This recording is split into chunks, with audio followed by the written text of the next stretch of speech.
Hey guys, Brent Hull, gonna show you some of my toys today. My growing collection of Salesman samples. Come join me.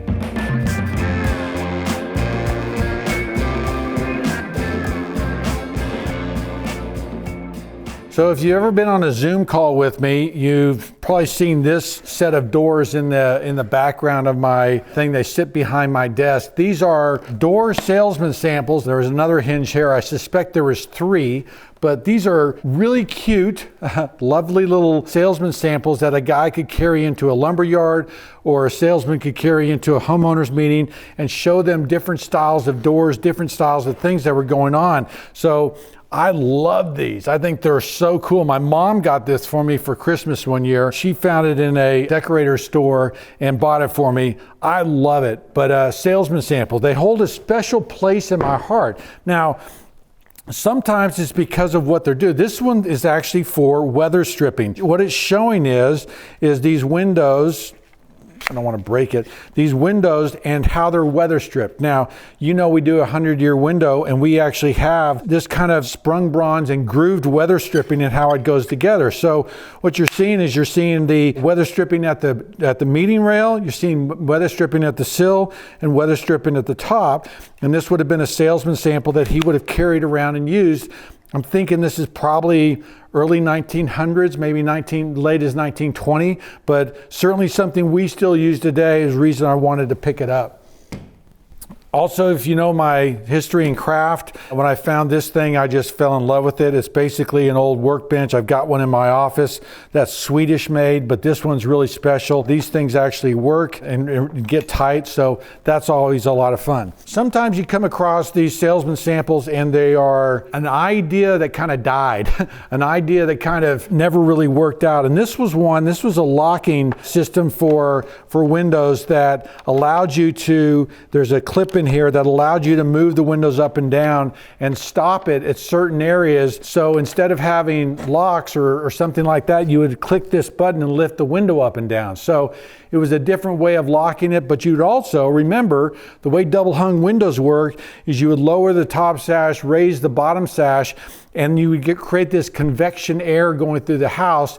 This was a different way of doing it because these would actually lock down the window at whatever place you wanted it, and you wouldn't have to worry about it going up and down. So this one's pretty cool. What a handsome way to take something around and to show off to architects this kind of little nozzle and this kind of little lift up and down that would allow the windows to move around. So I think that's pretty cool.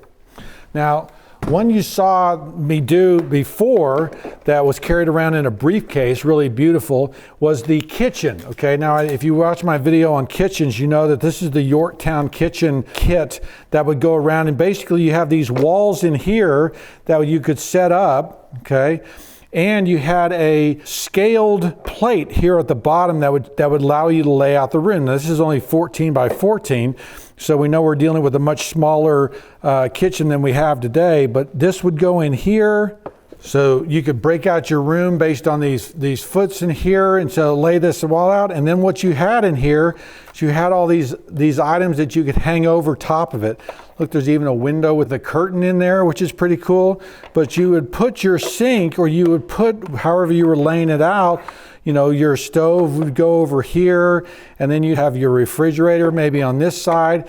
And it allowed people to basically build out their kitchen, build out their cabinets based on kind of all of these modules inside here that you could do it. So what a fun way to, as a salesman or to take it to someone's home, sell them a new kitchen and go, well, let's lay out your kitchen. Let's talk about how that might look. And so, well, if you wanted your door over here, you could put your door over here, right? I'm going in selling mode right now.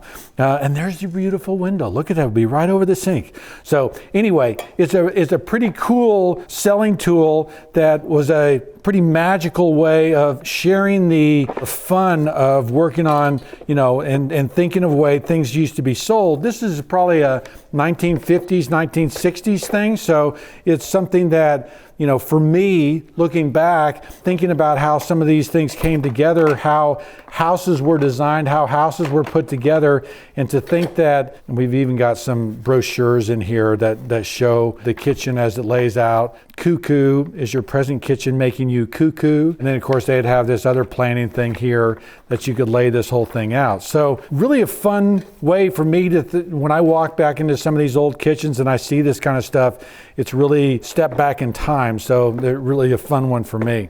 Now, two more from my growing list. One is this one, and this one's, you're gonna die when you see this one. Basically, it's a Salesman sample that, you know, unclips here on this side, lifts up, ooh, okay? So we've got this house with siding, and look what happens when I pull this string. Ooh. Isn't that awesome? So these are little metal awnings, okay? So this is 1957, aluminum awning, color selector. Look at those colors in there, isn't that awesome?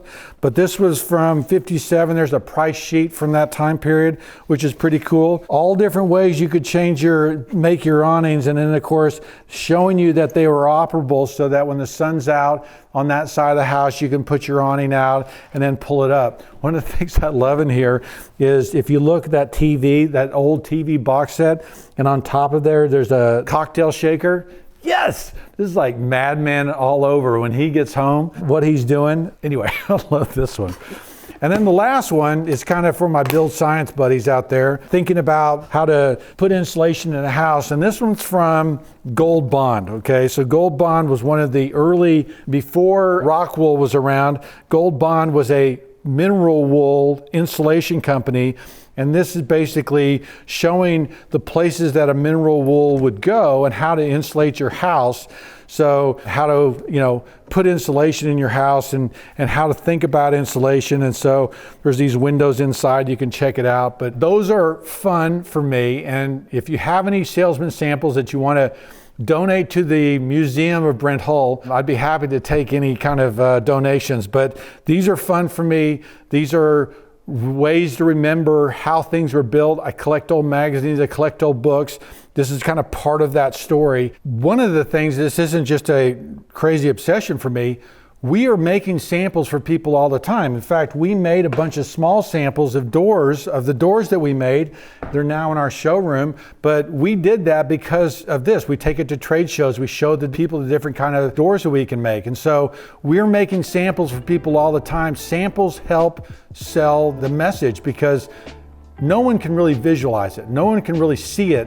And then when you show them something like that, they can start putting themselves in that place. So this is something that has been practiced for the last, 150 years or longer. The Salesman sample coming around, showing the awnings, showing some of the different stuff. I think it's fascinating. I think it's fun. Hopefully it helps you guys out. Let me know what you guys think. I'm Brent Hull. Thanks for watching.